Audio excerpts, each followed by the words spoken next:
Our first demonstration will be about reading data from Excel sheet. So we're going to see how we can read a certain data, a certain range of data from multiple cells available in a certain Excel sheet, Excel workbook. Now for that to happen, we need to use some activities. On the previous section, we have actually introduced activities, and now we know that activities are ready-made functions or ready-made code which can do a certain tasks. We call it activities, right? And there are many activities. For each and every task you want to do, there is a ready-made activity for that, and you just need to drag it to the workspace. Now we are going to see what kind of activities we need to do this automation. The first activity we are going to use is Excel application scope. Why? Because we need to open actually, and we need to provide the file path for UiPath to start using and running Excel sheet. And then after that, we're going to highlight the range which we want to read the data from Excel sheet. First, we are going to open the workbook. We are going to open a certain sheet, and then after that, we are going to select the range of the cells which we want to read. And then after that, we are going to use the output data table. Output data table is also another activities which is required to change the data type of the values which we are going to get from Excel.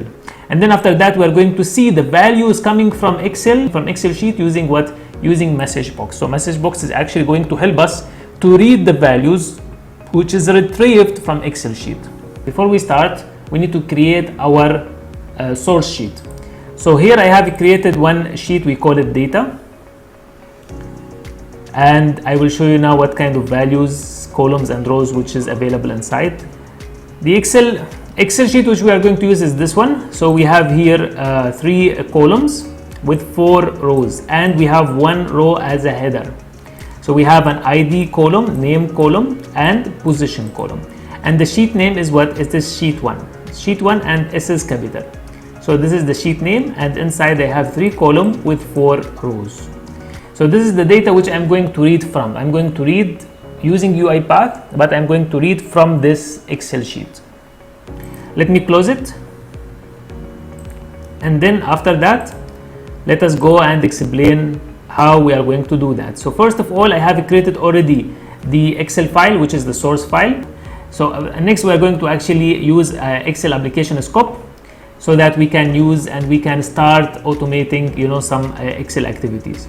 The moment I drag Excel application scope to the workspace, it's actually going to require us to fill or to provide the workbook path. The workbook path means the file path.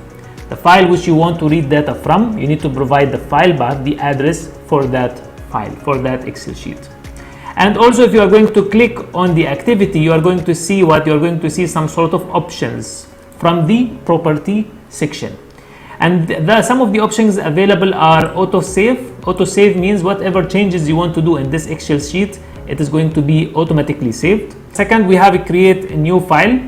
So what happens is that if you are going to provide the workbook path for a worksheet which is not available, so what happened is using UiPath, that workbook it is going to be created. That workbook is going to be created. How it's going to be created? By only what? By only providing this tick mark here.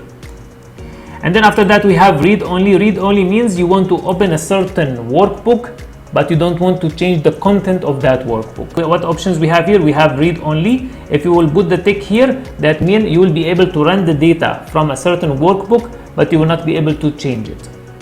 And then we have visible. Visible means whatever automation we are going to do, we usually will be able to see the steps. Let us assume that you don't want to see the steps. You don't want to see the automation while it is running.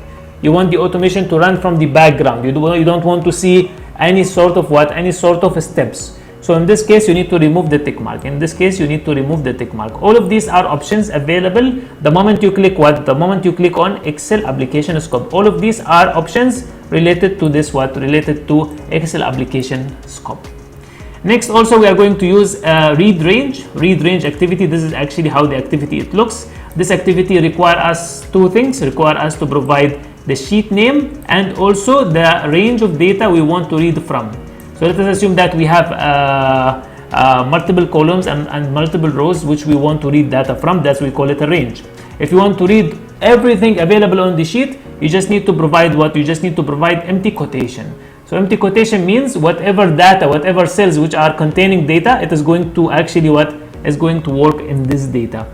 So double quotation means you want to get actually the values of all the cells which having some data. So you want to read the values from cells which is having a data. So for that you just need to provide double quotation.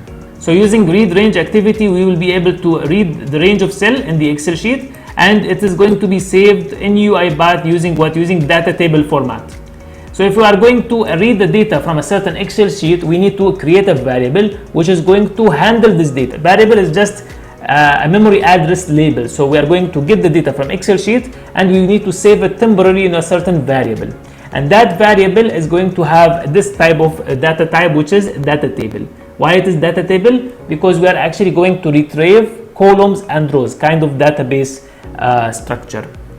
And for us to start reading the data, we cannot read it in a data table format. What we need to do, we need to convert it into a string. We need to convert it from a data table format into a string data type.